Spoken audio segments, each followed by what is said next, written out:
Estás muda, Valeria. No, les decía que, espérenme, y ya voy. Bien. Entonces, ¿no? Un poco lo que veníamos diciendo es, bueno, hay entonces lo que plantea esta señora María Epele, es que entonces en estos dichos que ella rastrea en estas entrevistas que les realiza a los usuarios de drogas de estos barrios populares, estos dichos que de a ratos parecerían como prejuicios negativos sobre las instituciones de salud o sobre la sociedad, em, y ciertas, también la descripción de ciertas prácticas, ¿no? De las que fueron víctimas, que refuerzan, digamos, estos dichos. Y entonces ella propone, bueno, ¿de dónde es que vienen y cómo es que forman parte de esta lógica de la sospecha? Recuerdan que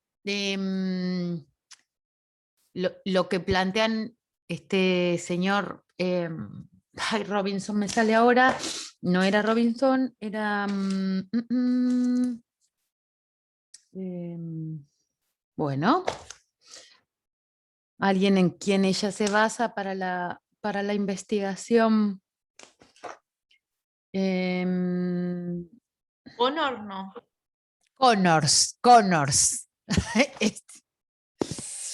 Me tengo que acordar de Terminator, ¿no? De Linda Connors. Bueno, ¿no? Que estas leyendas urbanas o estas experiencias o afirmaciones, estas prácticas simbólicas acerca de, bueno, cierta sospecha sobre el sistema de salud, tienen que ver con algo de que según Connors, ¿no? Da cuenta de que se produjo una fractura social, ¿no? Él va a decir que ya está hecha, ¿no? Yo hace 2 años pensaba lo mismo y León me dice, los angustias mucho a los estudiantes, dando por hecho, digamos, de que algo de la fractura social en el desencuentro entre las instituciones de salud y la población, ¿no? Digo en esto de si nosotros pensamos quiénes trabajamos en salud, no habitamos los territorios en los que trabajamos mayormente, ¿no? Y esto en el conurbano se produce mucho más, ¿no? Quienes trabajan en la salita no son habitantes de la salita, de ese territorio en específico, ¿no? Entonces digo, cuando hablamos de fractura social, estamos hablando de una brecha también que incorpora muchas otras cosas, ¿no?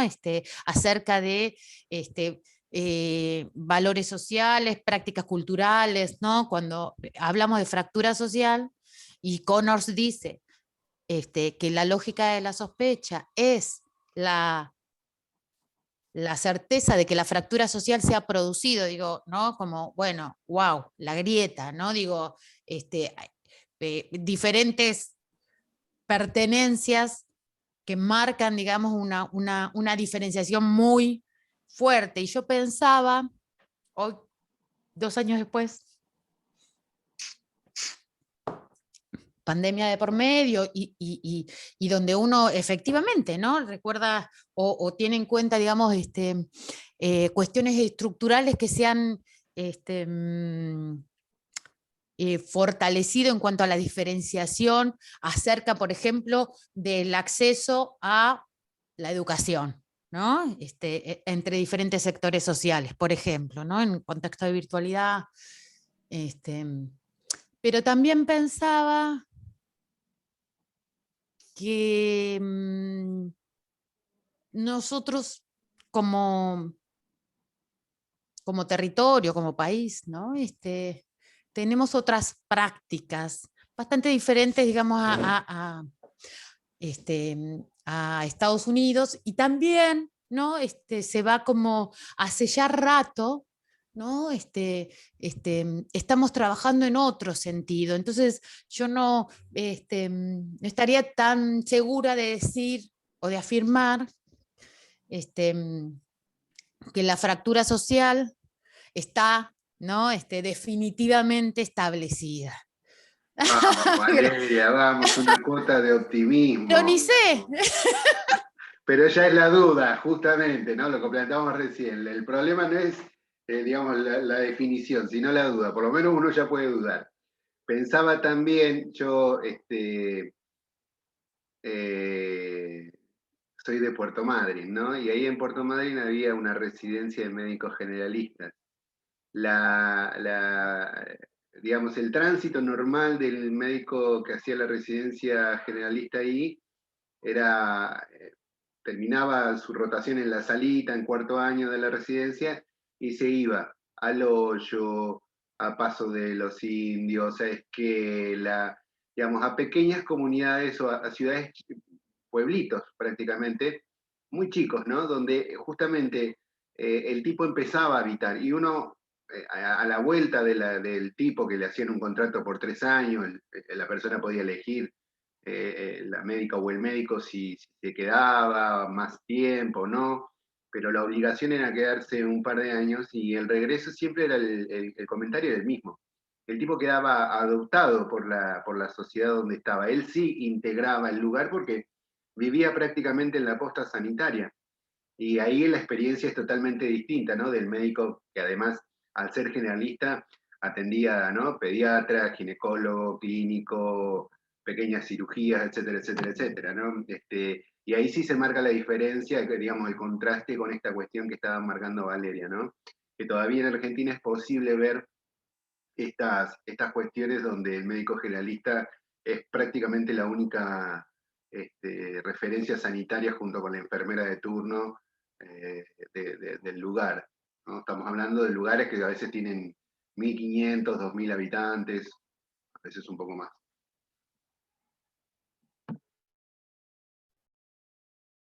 Sí, me parece que algo de las grandes ciudades y de cierta lógica, ¿no? Y me parece que ahora entramos en esta segunda parte donde ella, María Pele, hace como un rastreo histórico, por ejemplo, abordando el tema de la criminalización del consumidor de sustancias, ¿no? Y entonces, ¿cómo es que esta lógica de la sospecha tiene, digamos, una base o una lectura susceptible de ser leída, ¿no? Sociohistóricamente. Y y muy interesante cómo, por ejemplo, ¿no? Digo, más allá de estos otros experimentos de los que recién hablábamos, la epidemia del HIV-Sida marca también o de alguna manera pone sobre las tablas este desencuentro, ¿no? Entre usuarios de drogas y el sistema de salud. Entonces ella hace como un rastreo, ¿no? Determina tres momentos históricos, ¿no? Empieza por en los 80, ¿no? Va a decir, y acá volvemos por ahí a los que planteábamos en la clase anterior, acerca de, bueno, cómo leer las prácticas de consumo, ¿no? En los diferentes contextos, y sus atravesamientos macroestructurales, ¿no? Políticos y hasta geopolíticos, ¿no? Que decíamos la otra vez, ¿no? Ella cuando empieza a hacer esta referencia, bueno, habla de qué es la cocaína, ¿no? La sustancia que se instala más fuertemente en la Argentina, ¿no? Porque si bien hay otros consumos, de hecho, bueno, este, había marihuana y había LSD, digamos, y bueno, todavía lo hay, pero es en los consumidores de cocaína donde podemos hacer esta lectura. ¿Pero por qué? Porque en los 80, ¿no? Si uno, pues yo tengo que hacer memoria, ustedes tienen que leer historia, pero en los 80, se ríe el León, qué mayores que estamos. Pero en los 80 la cocaína, ¿no? Siempre fue una práctica, digamos, de que yo les contaba la otra vez, ¿no? De ciertos sectores que tenían que ver, por ejemplo, con las estrellas de la televisión o los tangueros, ¿no? Antes eran en los círculos que tenían que ver con el tango que se consumía la cocaína. Era como más de una clase social alta, ¿no? Exactamente, ¿no? Era de una clase social alta, estaba restringida, digamos, se accedía a la sustancia a través de relaciones, no, Conocido, claro. no estaba en la figura del tranza, no existía, digamos, ¿no? Sino que era una cosa como más silenciosa, pero sí, ¿no? Establecido en ciertos circuitos. La cocaína era de alta calidad, entonces también era más cara, ¿no? Un poco lo que hablábamos la otra vez también acerca de, bueno, si prohibimos la sustancia se va a poner más cara. No, la verdad que si uno piensa comparativamente en los 80 y en la actualidad, la cocaína ahora es mucho más barata, porque bueno, lo que sucedió fue un deterioro, digamos, de la pureza de la sustancia, ¿no? Y entonces una elevación también de sus niveles de toxicidad y la necesidad de un mayor consumo para alcanzar el mismo grado, digamos, de intensidad que se requiere, digamos, que se busca. Pero en los 80, ¿no? Entonces tenemos esto, baja penetrabilidad también o así la describen en el texto, ¿no? Digo, la policía no daba, digamos, con estas redes que estaban más ligados al poder y a cierta condición socioeconómica. Pero después, en algún momento de los 90, empieza, digamos, por el cambio en las condiciones económicas, empieza a ser la Argentina, bueno, un destino, ¿no? De la cocaína. Ustedes piensan que en los 80 es cuando se crea la DEA en Estados Unidos, ¿no? Empieza como a desperdigarse, digamos, a establecerse, digamos, una mundialización de la distribución de la cocaína y una reducción, digamos, de sus niveles de pureza. Pero también la práctica que se utilizaba en los 80 y comienzo de los 90 era la práctica del inyectable. En Latinoamérica, en Argentina, no, la heroína nunca entró, digamos, a constituirse en una sustancia presente, no hay heroína. Pero sí lo que se hacía era un consumo de la cocaína en forma inyectable. Y ahí es donde ella empieza a describir, ¿no? Que entonces, digamos, la utilización de jeringas era como una señal de, bueno, de que uno era consumidor de estas sustancias y entonces la primera estigmatización tenía que venir por ese lado. Con lo cual la práctica al interior de los consumidores empieza a ser compartir las jeringas, porque era un recurso de difícil adquisición, ¿no? Porque ir a una farmacia, ¿no? De hecho, ahí en el texto relata, ¿no? Bueno, que a veces terminaban como llamando a la policía, ¿no? Se empezaba a complicar. Es No entonces era, no era tampoco no eran los descartables que hoy uno encuentra, digamos, no era accesible, ¿no? Yo me acuerdo, era niño, porque sí, yo tengo que hacer memoria también, no leer historia. Era niño, tenía un tío diabético que era insulino dependiente y tenía todo su kit de inyectables, que era un kit como en una bandeja quirúrgica, pero era un kit de inyección nada más, con su jeringa, su agujo, qué sé yo, que era reesterilizable, o sea, no era que usaba cuestiones descartables, no había en ese tiempo, no había la fabricación y ni era tampoco accesible económicamente si hubiese algún tipo de descartable. Y lo que sucedía, esto, ¿no? La dificultad de acceso claro, eran de vidrio las jeringas. La dificultad de acceso a las jeringas, pero también, digamos, empieza, o bueno, lo que sucedía era que quien sufría abscesos o alguna cuestión por la forma, digamos, de inyectarse la sustancia, si tenían que recurrir a algún sistema, bueno, aparecía, digamos, ahí la cuestión del el prejuicio, el maltrato, ¿no? Y estas prácticas que ellos relatan de abusivas, ¿no? Las describen como abusivas. Bueno, entonces en los 90 aparece, digamos, el SIDA y pone entonces en relieve la extensión de la cantidad de consumidores, ¿no?, que había en ese momento, y sobre todo de los barrios populares, y dejan a la vista la dificultad del sistema de salud en lo que era, por un lado, la prevención, pero también el tratamiento y el recibimiento, ¿no?, de quienes en ese momento advierten, digamos, que se habían contagiado y que eran portadores de HIV, ¿no? Ese es un momento como muy traumático, si lo pensamos en memoria social, digo, no está muy registrado, ¿no? Hemos sí visto alguna película, ¿no?, como Filadelfia, ¿no?, pero también es la historia en Estados Unidos con la comunidad gay, pero de la comunidad de usuarios de sustancias por ahí, hay una película, ¿cómo se llama? De uno que empieza, es yankee también, que empieza a utilizar los retrovirales, a buscar en diferentes países, ¿cómo es que se llama? Sobre el SIDA, Cowboy, no me acuerdo cuánto.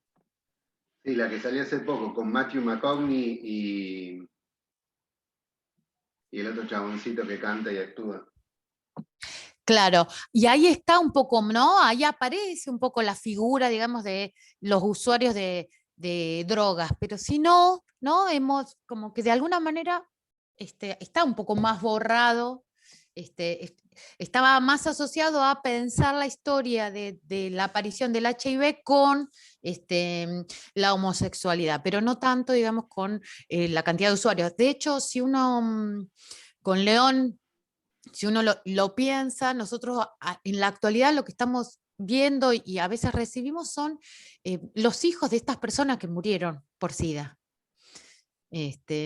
muchos, ¿no? Y que murieron en condiciones, ¿no? En esto de la lógica de la sospecha, ¿no? La atención se producía en momentos tardíos, no había una confianza suficiente donde se sintieran, digamos, de alguna manera bien tratados o cuidados por los servicios de salud, lo cual hacía que entonces las consultas se realizaran, digamos, muy tardíamente.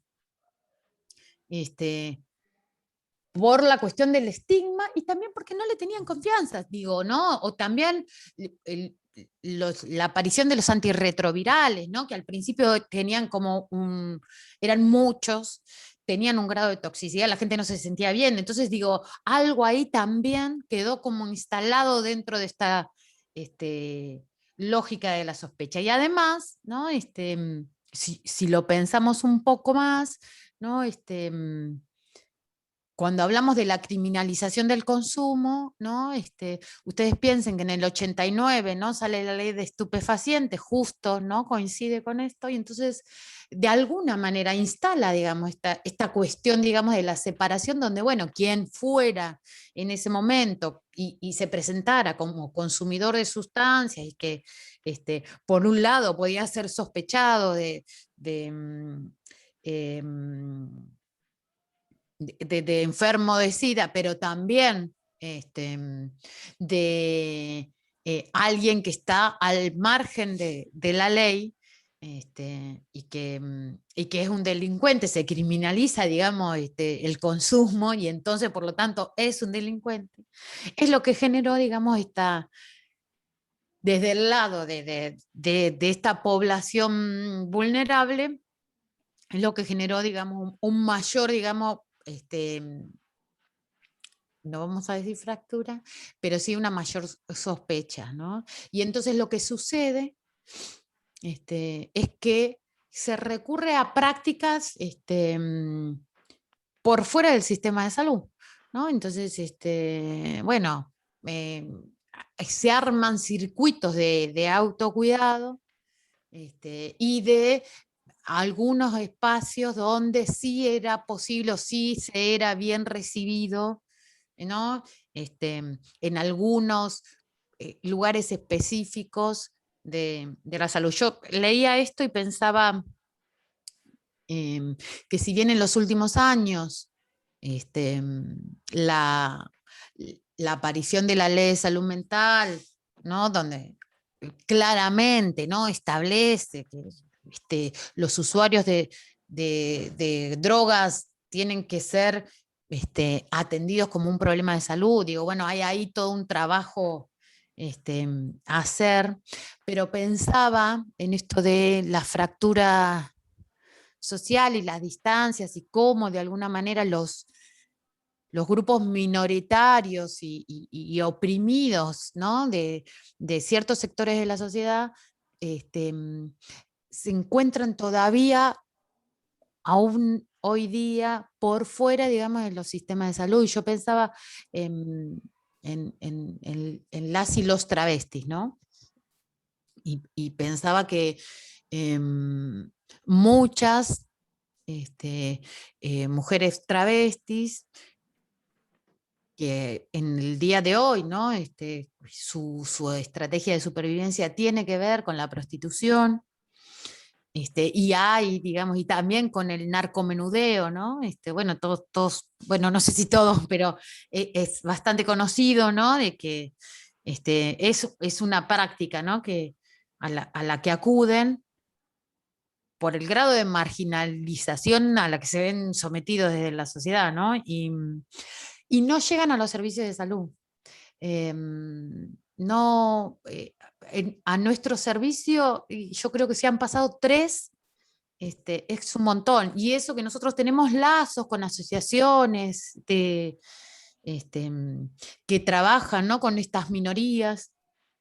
Igual, ¿no? Hay algo ahí, digo, cuando pensamos en la lógica de la sospecha, o cuando pensamos en la posibilidad de una fractura social dada, digamos, por esta desconfianza y por esta sospecha, y que uno dice, bueno, porque hay algo ahí de cierta memoria histórica, ¿no? de los grupos oprimidos, y cómo los servicios de salud no solo reproducen prácticas instaladas en la sociedad, sino que, ¿no? muchas veces son los encargados, ¿no? de ejecutar esta idea de borramiento de la sociedad, o de querer borrarlos de la sociedad, ¿no? Digo, este,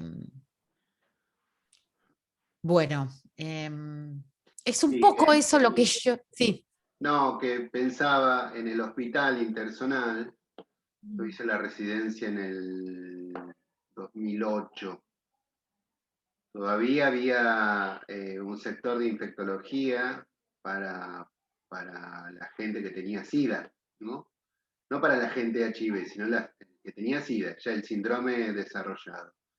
Y generalmente era gente con un grado de marginalidad y de vulneración de derechos muy importante, muchas veces sin gente en situación de calle o en situaciones muy precarias, y que después tenían el destino cuando no tenían red y no tenían referentes, tenían el destino de un convento de monjitas que albergaban a gente en estadios terminales de HIV, ¿viste? De SIDA. Eso te estoy hablando a finales de la década pasada en este hospital. para el lado del sur, durante la década pasada yo vi muchas muertes por SIDA, ¿viste? Por el síndrome desarrollado. Justamente por esta cuestión, la dificultad que tenían, que tienen al acceso, o esta fractura, como se plantea, estas consultas demoradas, ¿no? Esta falta de confianza.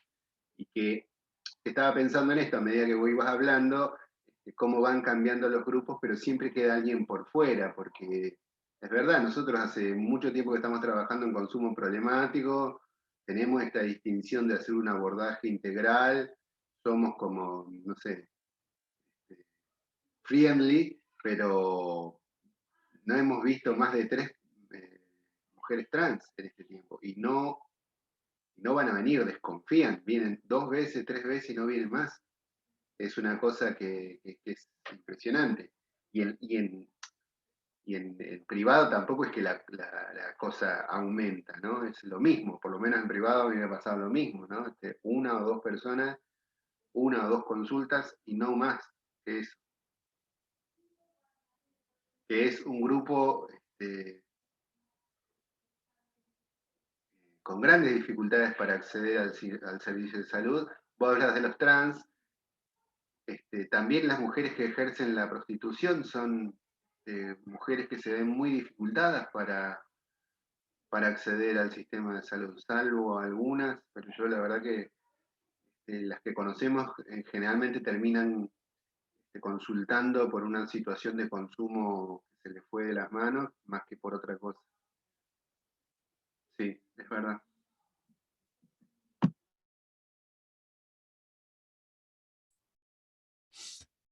¿Alguien quiere comentar algo?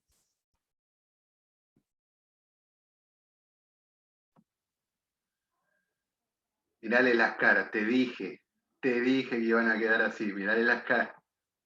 Todo Ya los eso, deprimí. sí. No, yo por ahí lo que estaba pensando hace rato, a mí por ahí yo cursé historia, y a mí todo esto que estamos por ahí hablando me hace acordar un poco a los conceptos de la policía médica, en el cual lo que se buscaba por ahí era más bien aislar al enfermo, no tanto curarlo. Es como que a mí me lleva todo esto a pensar un poco en ese ordenamiento social que se buscaba con la policía médica en esa época, y como que se sigue por ahí visualizando, o por ahí todo eso que se vivió quedó impregnado en estas personas y lo siguen sintiendo de esa manera, es como que uno lo lleva, y también eso hace que veas al sistema de salud como desde el punto desde policía, desde me va a juzgar o me va a criticar porque consume, porque lo que sea, porque normalmente en la sociedad se busca siempre normatizar las conductas sociales. Entonces todo lo que está por fuera o lo que sale de esa norma se lo busca estructurar y criticar y ponerlo dentro de, no sé, loco mental o lo que sea, no tenés para todo una categorización. Y a mí me hizo acordar muchísimo a eso que vimos en historia, que se sigue viendo acá en este texto. Nada, eso yo quería acotar.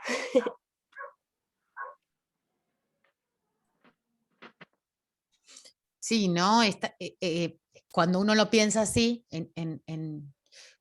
con la idea de, bueno, ¿no? Como cuál es el lugar de las profesiones, ¿no? Dentro de la sociedad, ¿no? Esta cuestión de la normalización, ¿no? Y de la categorización, un poco como decía ahí Natalie, y me parece que el revés o el en vez de esa normalización tiene que ver, ¿no? Con desde el otro lado cómo se percibe, digamos, ese intento de normalización, que la podemos llamar también estigmatización, ¿no? Y rotulación. Bueno, ¿cómo es entonces que es leída desde estos grupos oprimidos y estigmatizados? Y cómo también, ¿no? Se establecen estas otras condiciones de supervivencia. Yo pensaba,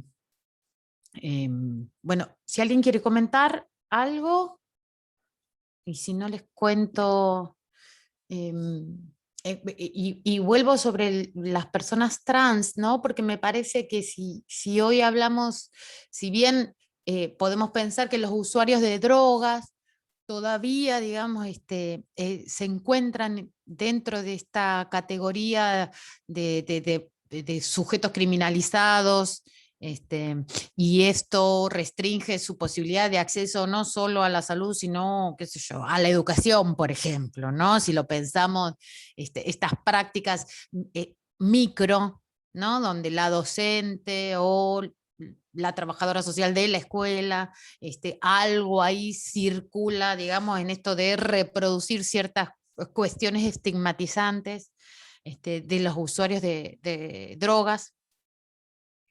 Pensaba también, y en su versión de grupo criminalizado y oprimido, volvía sobre la cuestión de las mujeres trans, y para pensar las estrategias de supervivencia, por ejemplo, lo que les sucedía, ¿no? Ahora, en esta modificación de las prácticas, las mujeres trans ya no recurren a ciertas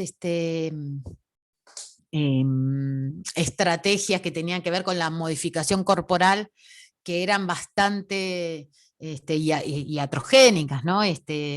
Bastante deteriorantes de la salud física, ¿no? de estas mujeres, de estas personas. Pero era una práctica, ¿no? Que de alguna manera ellas desarrollaban socialmente, digamos, porque lo hacían entre ellas, ¿no? Alguien había aprendido, digamos, a generar estas modificaciones en el cuerpo que tenía que ver con inyectarse, ahora no me acuerdo, pero son unos aceites que permitían, digamos, que eran más baratos, ¿no? Y accesibles para las modificaciones, por ejemplo, de prótesis mamarias, ¿no? Pero también absolutamente tóxicos, pero era algo que hacían y que tenía que ver, digamos, con, bueno, por un lado, la inclusión al espacio, digamos, de la comunidad, pero también con, bueno, cómo era el imaginario social acerca de cómo deberían ser las travestis. De hecho, ahora muchas mujeres trans no necesariamente realizan, digamos, estas modificaciones en su cuerpo, no se requiere esto, ¿no? Y ha abierto, digamos, a la multiplicidad de opciones, ¿no? De la forma de transitar esa posición trans, ¿no? Bueno, yo hasta acá llegué. Este era un poco lo que queríamos plantear hoy en este encuentro. Me parecía que era muy importante poder dar cuenta de esta lógica de la sospecha y su raíz histórica en los diferentes grupos y sobre todo en los grupos de usuarios de sustancias. Si bien acá lo que vimos, ¿no? O los que no lo leyeron lo leerán después, ¿no? En esta cuestión que ella hace de historización, ¿no? En donde habla de los 80, los 90 y el 2000, donde, bueno, registra, digamos, los diferentes cambios producidos, pero también el hito que implicó, digamos,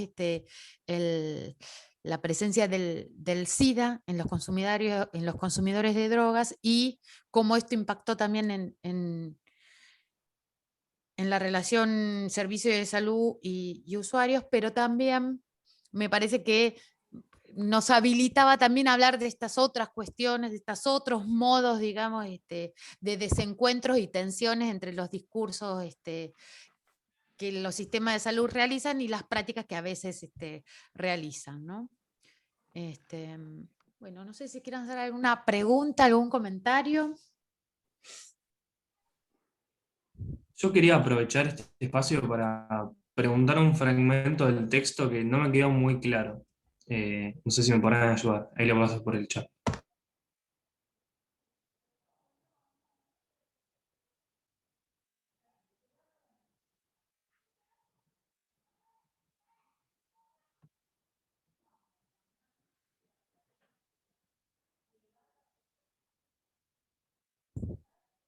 Sí, ella cuando habla porque habla de sospecha, ¿no?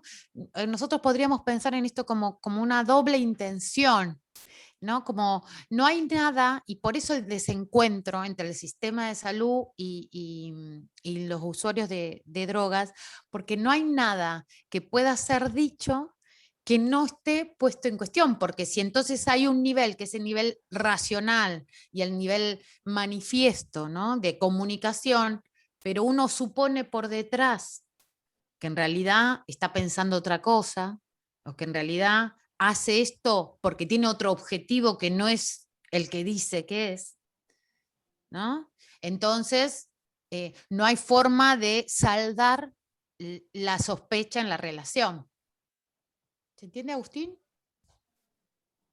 Claro, básicamente con todas esas palabras lo que busca hablar es de la desconfianza que hay hacia los efectores de salud, ¿no? Gracias. Sería más Exactamente. sencillo. Sí, a mí me parece, yo cuando lo leía me acordaba, ahora tengo hijos grandes, ¿no? Pero cuando ellos eran pequeños, y alguna vez me mentían o yo intuía que lo que me estaban diciendo, cuando los niños descubren la posibilidad de mentir, ¿no?